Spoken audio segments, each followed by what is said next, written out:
center for oil and gas, but also of the energy transition, which should be exciting news for all of us here. And looking back at the last few decades, as an American, I'm just thrilled by the role that Tengiz Chevroil has played throughout all these decades. And I remember way back when in 1997, when I first had the honor to get involved with this part of the world. At that time, at the State Department, we were looking at, and with USAID, a skills center in Atyrau, as I recall, thanks to Tengiz Chevroil.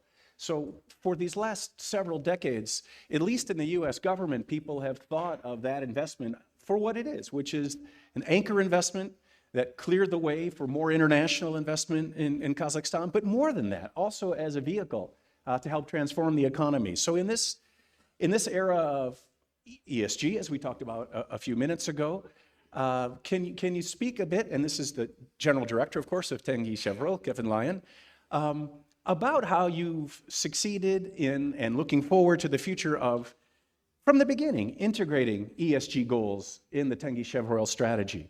And if we, well, let's just start with that. If we have time, maybe we could talk about the amazing logistical challenges you manage as well. Kevin, please.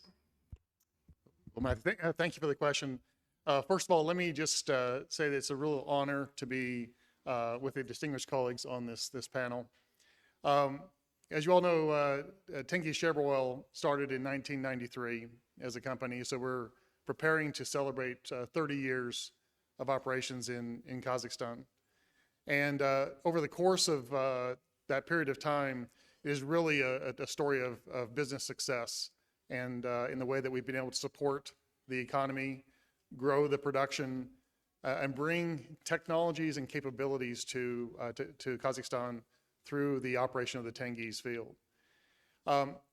Throughout the course of that entire history, ESG has been also always been the foundation of how the company's been run.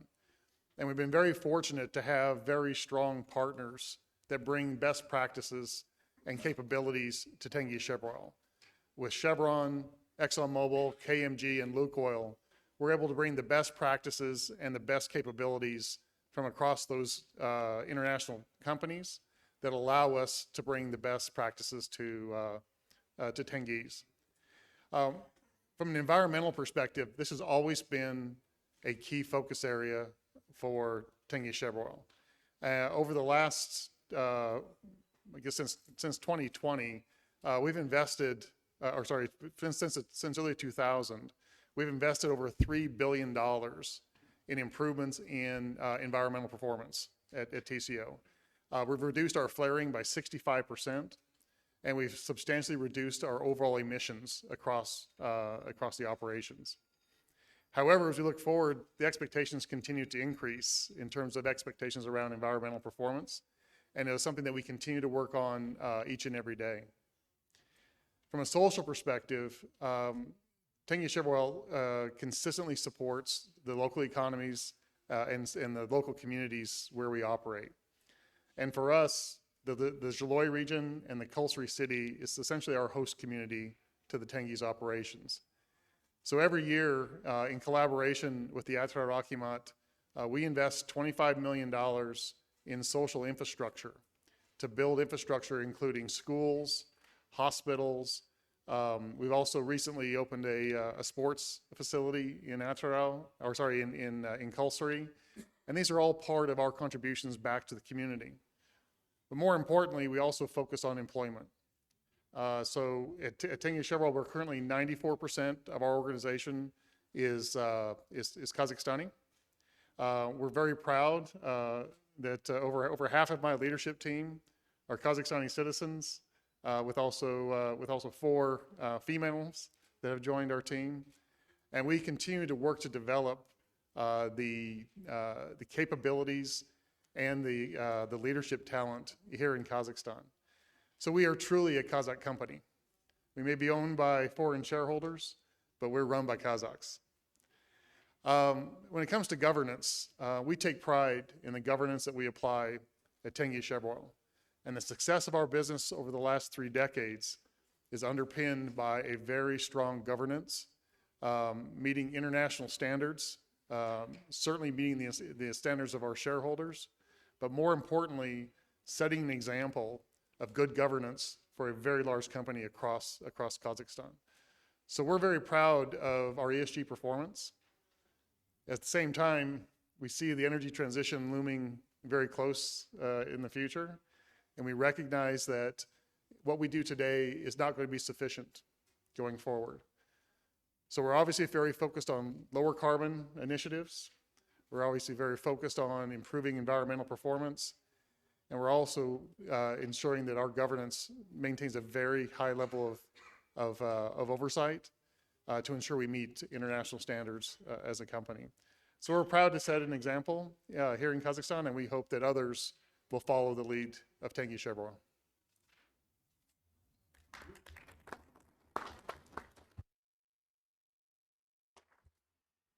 I mean, Kevin, you make a compelling point about how ESG is a centerpiece of Tengiz Chevroil's entire business plan. And of course, of late, ESG has gotten somewhat of a tarnished reputation in investment circles. And if you pick up the Financial Times or Wall Street Journal or any such daily, you'll see that more and more private equity fund leaders are complaining that ESG is not real or is overblown. But you've made a powerful counterargument that to run a company well, all three elements, the environmental, the social, and the governance, have to be embedded, or else in the case of Kazakhstan, you're not going to develop the society and the regional economy that you need for growth and success of the company. So personally, I find your words inspiring. And I would just call one point there I wanted to ask a little more about. So you reduced flaring in recent years by 65%, I think you said. And I guess that gas is being then incorporated into the strategies of Kazmunaygas and Kazakhgas for petrochemical development, et cetera. Could you say more about that? Thanks. Yeah, so what we've really underpinned is operational excellence in the performance of our daily operations. Running the facilities safely and reliably are the best way to ensure the best environmental performance of Tengiz Chevroil. So over the years, as we've built capabilities, we continue to push the limits of reliability and performance in our assets to ensure that we don't have any disruptions, no unintended upsets, and that allows us to really minimize our environmental flaring. We actually have a no-flare policy. We only use flaring to adjust to safety conditions or upset conditions in the processing. And in the past, we would flare in more operational conditions. So just making operational changes to be more efficient, that's really been driving the bulk of our improvements. But more importantly, we look at overall emissions management. So the reductions of our emissions across the board, not just on flaring, but the overall emissions from our operations are a key focus area for us, and we look to improve on that each and every year. A simple example is, in Western Kazakhstan, water is a very precious resource, and we know that in the future, water is going to be very important to supply the communities as well as to supply an expanding industrial base. At TCO, we've taken a proactive action to do a lot of work in recycling. So at the Tengiz field, almost 50% of all the water we use is actually recycled and reused in the TCO processes.